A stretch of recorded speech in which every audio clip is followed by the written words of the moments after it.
মানে এইটা বোধহয় লাইভ হচ্ছে, আমি তো ধরে আছি যে you are live, we are building an audience for you, keep going, we are telling your friends to join your video, congratulations, this is your most watched live video yet.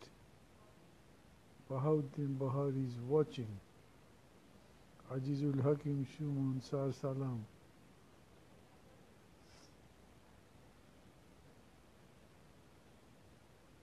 Hello বন্ধুরা, আমি কিন্তু মাত্র তো jail থেকে বেরোলাম, এগুলো system জানি না কি হচ্ছে, যে তাও ভালো করে বলতে পারবো না, কি করতে হবে তাও জানি না। আমি ভালো আছি, থ্যাংক ইউ।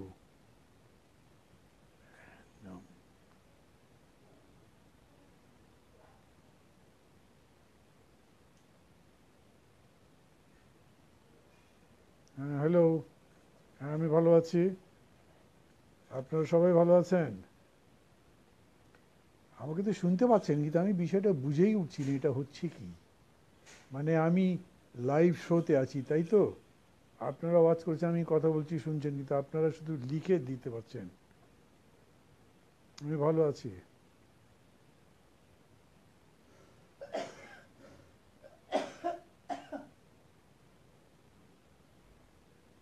হ্যাঁ ভালো আছি। আমি আমার মানে অনেক দিনের পুরনো একজন সহকর্মী বন্ধুকে আমার দলের নিয়ে তাকে দেখতে আসছি। উনি অসুস্থ, ওনার কিডনি একটা নষ্ট হয়ে গেছে, মানে গলার স্বরটা খুব বসে গেছে, ভালো করে বোঝা যাচ্ছে না। উনি চিকিৎসার জন্য সিঙ্গাপুর যাবেন সোমবার। আমাদের নাগরিক ঐক্যের কেন্দ্র কমিটির সদস্য, আবার আমাদের মহানগর দক্ষিণের আহ্বায়ক, ওনাকে দেখতে আসছি, তার বাসায় আছি এখন। আপনারা সবাই ওনার জন্য দোয়া করবেন, সোমবার যাবেন তো, উনি একটা অপারেশন হবে।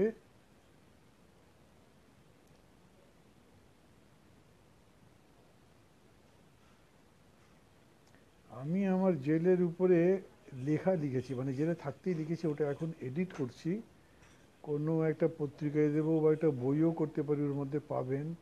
যদি আমি জানি না যে বর্তমান অবস্থায় খুব মুক্তভাবে সবাই ছাপতে কতখানি ইয়ে করবেন, কিন্তু আমার জেল জীবনে আমি মানে এই 22 মাসে যা লিখেছি, 3-4টা বই করা যাবে।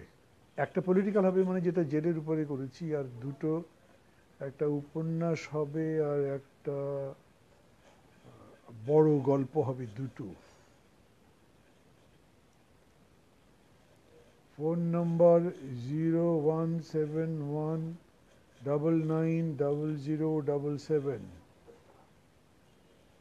টিভি আমাকে এখন পর্যন্ত ডাকেনি, যদি ডাকে, কারা ডাকবে, কাদের সঙ্গে ডাকবে, সব অবস্থা বুঝে যাব না, এরকম না যাব, চিন্তা করছি। হ্যাঁ আমি বেঁচে আছি, থ্যাংক ইউ।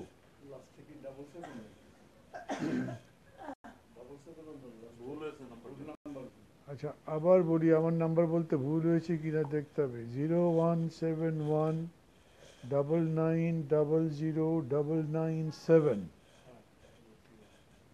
017199009997।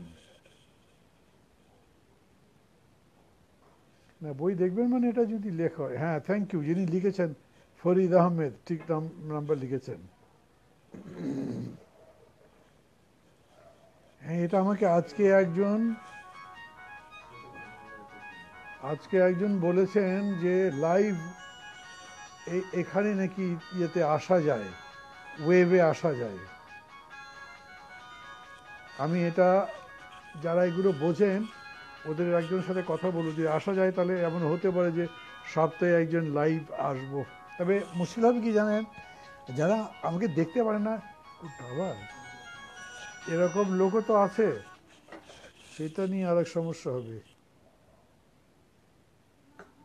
লাকিকে একটা ফোন করো তো, লাকি ফোন করছে, ওকে ধরতে পারিনি।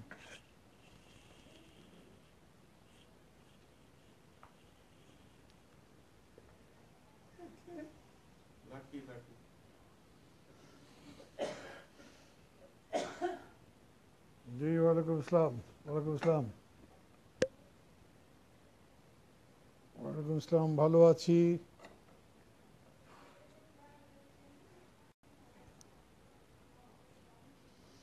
হ্যাঁ, আমি তো জেলে ছিলাম, যে তাতে আমার খুব লোকসান হয়েছে এরকম মনে করছি না। আমার ব্যক্তিগত, পারিবারিক, আর্থিক অনেক ক্ষতি হয়েছে হয়তো, কিন্তু রাজনৈতিকভাবে আমার মনের মধ্যে একটা খুবই সন্তুষ্টি আছে যে একভাবে তো বলতে গেলে পুরা রাষ্ট্রযন্ত্র আমার সম্পর্কে অনেক কথাবার্তা বলেছে, প্রচার করেছে, টেলিভিশন দু একটা তো লেগে গেছিল, কিন্তু তারপরে মানুষের ভালোবাসা, বিশ্বাস, আস্থা এগুলো আমাকে বাঁচিয়েছে। এবং আমি এখনো মানে যেখানেই যাই, যতখানি যাই, মানুষের সাথে যেটুকু যোগাযোগ হয়, তাতে আমি মনে করি যে মানুষের আমার প্রতি ভালোবাসা কমেনি, বরঞ্চ সেটা ভালো হয়েছে। জেলখানে আমার সাথে খারাপ ব্যবহার করেছে এরকম না, তবে আমি শেষে যে 5 মাস কাশিমপুর জেলে ছিলাম, ওইখানকার প্রশাসন অসহযোগিতামূলক আচরণ করেছে। আমাকে দেখেন না কেন? আমি তো এখানে দেখতে পাচ্ছি।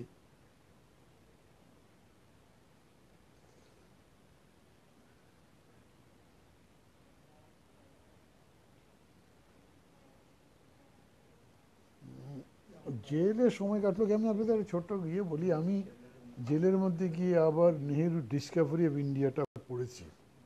ওখানে উনি একটা কথা বলছে যে যে অবস্থায় থাকেন না কেন, সেই সময়টাকে উপভোগ করার চেষ্টা করেন, কাজে লাগাবার চেষ্টা করেন। আপনি তো জানা আছে হয়তো যে নেহেরু তো জেল খেটেছেন 2 টার্মে, 4 বছর, 3.5 বছর মিলে 7.5 বছর, এবং দুটো খুব বিখ্যাত বই লিখেছেন, গ্লিমসেস অফ ইন্ডিয়া আর ডিসকভারি অফ ইন্ডিয়া। তো দুটো বই খুবই ভালো হয়েছে, এবং তার সময়টা সেই অর্থে খুবই ভালো গেছে। আর আরেকটা জিনিস, এই জেলে গিয়ে আমি সিরাজুল ইসলাম চৌধুরীর এই 50 বছরের ভারতবর্ষের গণতন্ত্রের সংগ্রামের ইতিহাস পড়েছি। বইটা খুবই ভালো, যারা পারবেন পড়ে দেখতে পারেন। ওর মধ্যে বিশেষ করে সীমান্ত গান্ধী, খাল আব্দুল গফ্ফার খানের কথা বলা আছে। 98 বছর বয়সে জেলের মধ্যেই মারা গেছেন।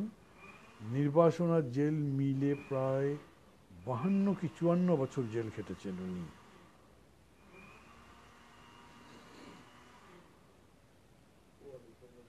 জি, থ্যাংক ইউ, থ্যাংক ইউ।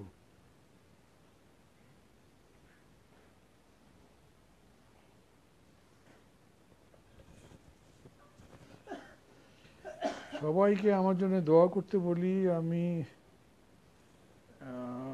সুস্থ আছি। আর একটা কথা, আমি আমার ফেসবুকে স্ট্যাটাসের মধ্যে তো বলেছি যে আমার যেহেতু হার্টের একটা সমস্যা আছে, জেলে আমি খুব ভয় পেতাম, এটা অ্যাটাক হয়ে গেলে তো চিকিৎসা হবে না, বাঁচি মরি ঠিক নেই। এখন ওরকম কোনো ভয় করি না। আর অন্য যে সমস্ত অসুখ আছে সেগুলোর চিকিৎসা করছি, কোনোটাই ঠিক নিরাময়যোগ্য নয়, তবে যতদূর সম্ভব ভালো থাকা যায় তার চেষ্টা করছি। আর মনের দিক থেকে আমি যতক্ষণ পর্যন্ত মনে করব যে আমি ঠিক পথে আছি বা আমি কোনো অন্যায় কাজ করছি না, ততক্ষণ মতো ভালোই থাকবো। আমি ভালো আছি, এক কথায় বলতে পারি। আমার কোনো খারাপ অনুভূতি নেই, ভালো বোধ করছি, এবং আমি মনে করি যে যত সংকটই থাকুক না কেন, সেগুলো কেটে যাবে, এবং কিছু কিছু সিমটম হয়তো তার দেখা যাচ্ছেও। আমরা সবাই মিলে চেষ্টা করলে। হ্যাঁ, আমি ভালো আছি, জি, থ্যাংক ইউ। আপনাদের অনেকগুলো প্রশ্ন দেখছি, তো আমি যেগুলো যেগুলো পারছি আনসার করছি, আর কিছু কিছু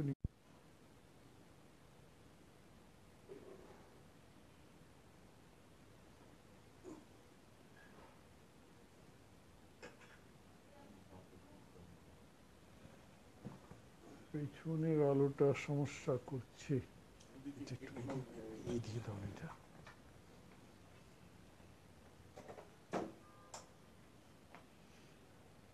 হ্যাঁ, ভালো আছি।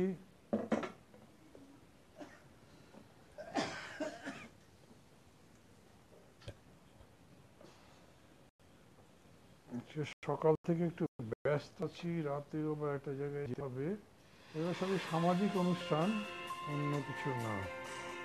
আমার একটা কল এসছে, আমি কলটা ধরে নিই, তারপরে আবার আসছি। আসসালামু আলাইকুম। এটা মান্না ভাই নাম্বার না? তুমি কি লাইভে আছে, কথা বলতে পারি?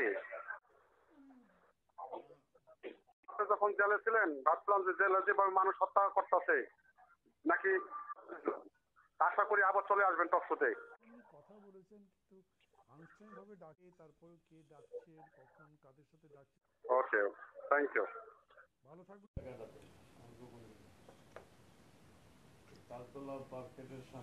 আলোর দিকে মুখ করেছি, এখন এই ঘরে এর চাইতে বেশি আলো তো নেই।